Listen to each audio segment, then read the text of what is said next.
சித்த வித்தை என்பது வெறும் ஆன்மீக ஒளி வழிபாடு மட்டுமல்ல, இது மரணமில்லா வாழ்வு, அதாவது அமரத்துவம் பற்றிய ஒரு பரம சத்திய அறிவாகும். இதை சித்த மரபின் உச்சம் என்றே சொல்லலாம். சித்த என்றால் சுத்தமடைந்தவன், ஞானம் பெற்றவன். வித்தை என்றால் அறிவு அல்லது திறமை. சித்த வித்தை என்பது உயிர், உடல், மனம் மூன்றையும் சுத்தம் செய்து இறைவனோடு ஒன்றாகும் ஆன்மீக பயிற்சி. இது உடலை மரணமின்றி பரிணாமப்படுத்தும் ஒரு நுட்பமான அறிவியல். சாதாரண மனித வாழ்வியல் முடிவு மரணம் என நாம் நம்புகிறோம்.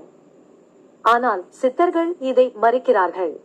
மரணம் என்பது ஒரு தவறான புரிதல் என்கிறார்கள் சித்தர்கள். மனதையும் உடலையும் சுத்தம் செய்தால் உயிரோடு நித்தியமாக வாழ முடியும் என்பதே அவர்களின் அனுபவம். உடலின் மூலகங்களை தூய்மையாக்குவது இதன் முதல் படி. மரணத்தை ஏற்படுத்தும் காரணங்களை நீக்குவதே இதன் நோக்கம்.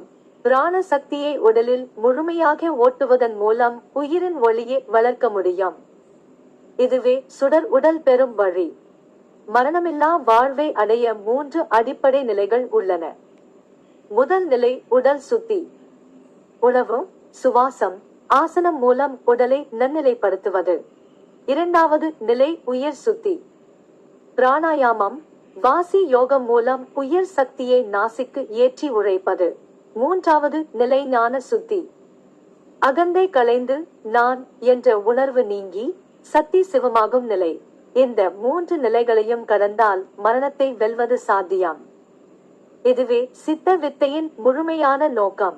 இந்த வித்தை புத்தகத்திலோ பொது வகுப்பிலோ கற்பதல்ல, இது ஆசானால் மட்டுமே கற்பிக்கப்படும் இரகசிய பயிற்சி. சீடனின் தகுதியை கண்டு ஆசான் அருளும் சக்தி வாய்ந்த வழி இது. இது சாமானிய புனிதம் அல்ல, வாழ்வையே மாற்றக்கூடிய சித்த வழி.